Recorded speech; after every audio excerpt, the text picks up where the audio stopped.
Patriots haven't had a losing record 7 games into the season since 2002. Arnold inactive, Joe Flacco looking elite for much of the game. Mekhi Becton, who is massive and really good, unfortunately left the game in the first quarter. It's 7-3, Patriots with a lead. Joe Flacco spins it to Brashad Perriman.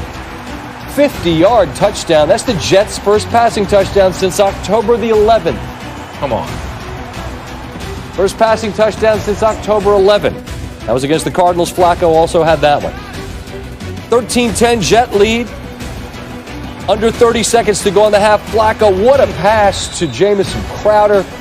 But they said it was not a catch. They took a look, and that's one, a toe drag, and secured football in his hands, and that's 20-10, 20 points for the Jets' highest scoring half of the season. Third quarter, it's 20-17. Flacco. Perriman. First down Jets. Later in the drive, 3rd and 9. Flacco.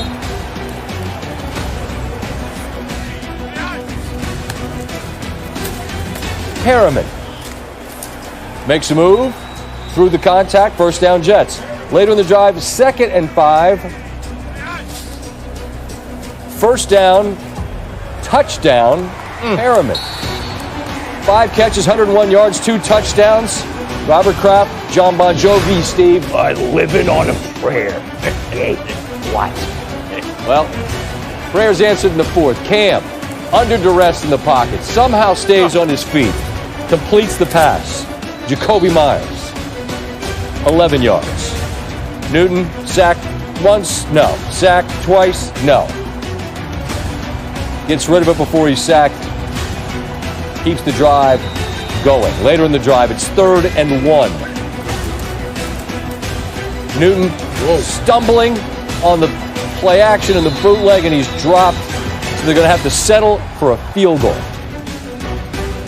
Except wait, there are a dozen Jets on the field. Sometimes, Steve, what happens? People make what? Mistakes. No, it's all got to be a conspiracy. Oh. Don't you understand? Got it. Human beings don't make mistakes. It's all a conspiracy. Newton, sack, no. Stays on his feet. Hits the turf again on 3rd and goal. They settle for the field goal. Flacco, 1st and 10. Brian Griese said this is just predetermined. They decide they're taking a shot, which they do. Looking for Denzel Mims.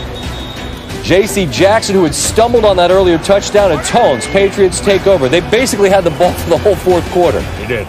3rd and 20. Newton. Completion to Myers, who's short of the first down. Pick him up. What do? You let the biggest guy you've got, who's going to take the snap directly from the center, just run right behind him and keep the chains moving. 1st and 10. Newton. Damiere Byrd stays on his feet. Picks up a block. Gets to the outside. Can he get to the pylon? Well, he could, but not before he just steps out of bounds. Out of the 2-minute warning, Cam ran on 1st and 2nd and 3rd. No one was going to get it but Cam, and he gets in barely. And now we're tied at 27. And now Flacco takes a sack. Call a timeout. You got 3. They don't.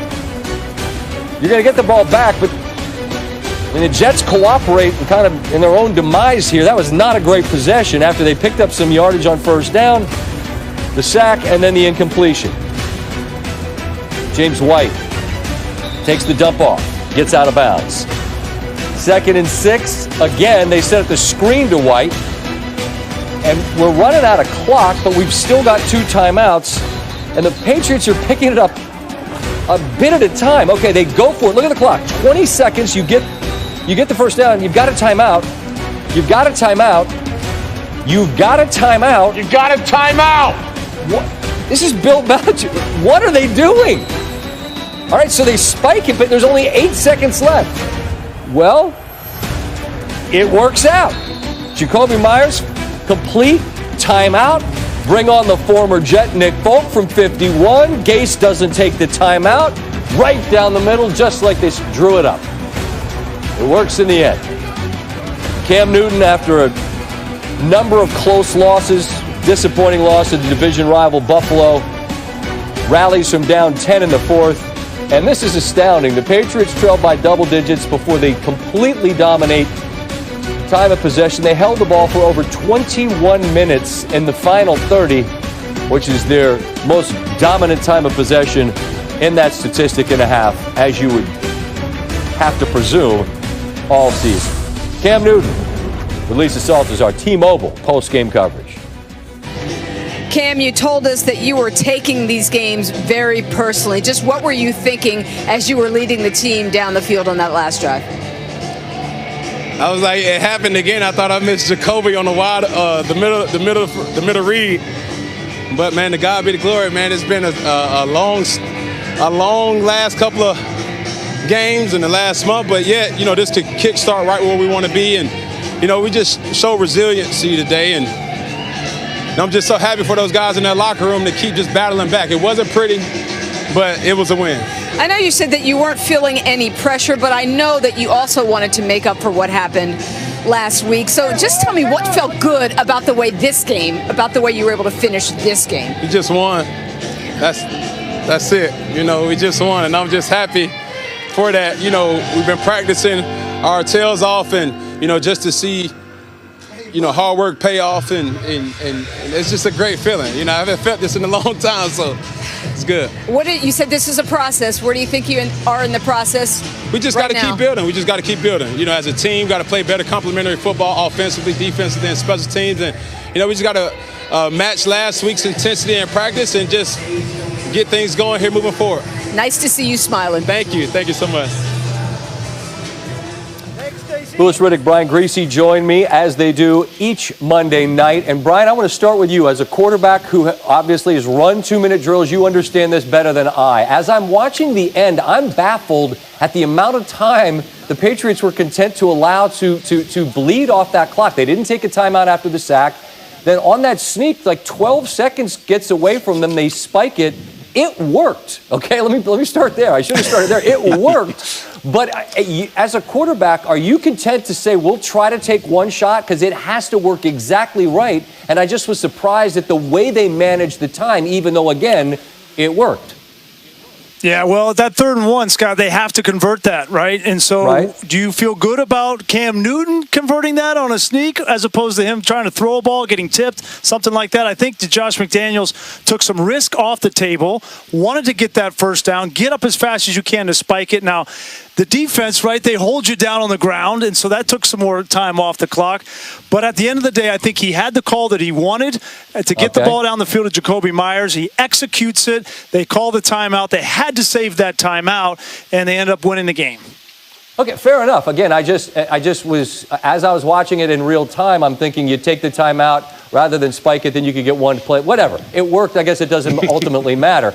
But the domination of the second half in terms of time of possession, Lewis, allows this New England team to get a win against a team who obviously hasn't won. And as I'm watching this game, I'm wondering, what do you see on that New England side in terms of the roster composition? What is this Patriots team as it is currently constructed?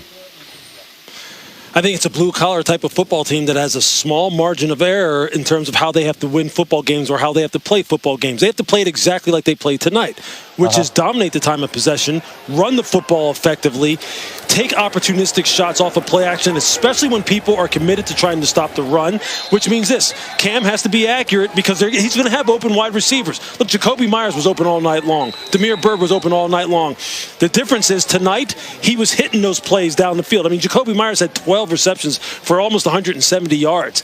People would have thought, based off of how Cam has performed the past couple of weeks, he wasn't capable of doing that, but he's showing you with more and more practice, he's getting comfortable, and that the offense is playing maybe a style you're not used to seeing or maybe a style you don't like to see, but it's effective for them. Now, we'll see if they can do that against good football teams who have real good secondaries and real good players at all three levels of the defense, but for tonight, they showed you this is how we're going to try and win. We'll see if it's good enough. Well, it was tonight against a team who hasn't won, and Patriots fans aren't going to get any sympathy from anybody because you guys have been great forever, and now you're experiencing what a lot of other fan bases have dealt with, which is being sub 500 and having to really grind out victories. From the Jets' perspective, Lewis, I'll stay with you first, and Brian, give you a crack at this. What's tonight represent? You compete, then ultimately maybe you win by losing in the big picture. How do you frame it? Yeah, I think for some of the fans who are looking at down the road, do they have a shot at Trevor Lawrence? I think they think, well, look, we competed. We could have won the football game, but ultimately you're right. We do win because now we stay in the chase for the #1 overall pick. I can promise you this, though. In the Jets locker room right now, the players are sitting there going, the heck with next year. I could care less. I don't even know if I'm going to be here in 2021. Sure. They're just tired of losing, and it's a heck of it's like purgatory for an organization to be stuck in this kind of situation, and the Jets have been stuck in it for a long time. Well, give them credit. They played hard tonight. I mean, Joe Flacco came out and played a whale of a game. Mm-hmm. And the 3 starting wide receivers that he had made plays consistently. The defense, while they made plays in the first half, they gave up too many in the second half. But you could argue, Scotty, they were on the field too long in the fourth quarter. They had 35 plays of defense in the fourth quarter and gave up a touchdown on every single drive or a field goal, and that's why they ended up losing the game. You know, you do this long enough, you find yourself saying a lot of the same things over and over. And I'll harp on something that you guys have heard me say. I have great respect for professionals. Guys that show up, you haven't won a game, but they showed up, and I know they're well paid, but they gave a professional accounting. They fought hard. They end up losing in the end, but you got to respect the effort that they gave tonight. And frankly, two weeks in a row, we weren't sure what we get in the Meadowlands. We got 2 really, really interesting games that come down to the very end. As always, guys, I appreciate your time. Thanks, Scotty. Post-game coverage is brought to you by T-Mobile, America's largest 5G network. With 5G coverage in all 50 states, T-Mobile is your ticket to the game. So a double-digit lead for the Jets in the end is not sustainable. They fall to 0-9. They have to wait another week for an opportunity to get victory #1. Their head coach Adam Gase moments ago addressed the media. It hurts. I thought guys, they battled, you know, they laid it all, gave everything they had, and, you know, just have a few mistakes that really cost us the game. I mean, these guys keep coming back to work. They keep trying to find ways to get better, keep trying to execute what's being asked of them. I mean, they played their ass off. It's just, you know, we're not finding ways to win. Agonizing loss for the Jets, who didn't have chances in a number of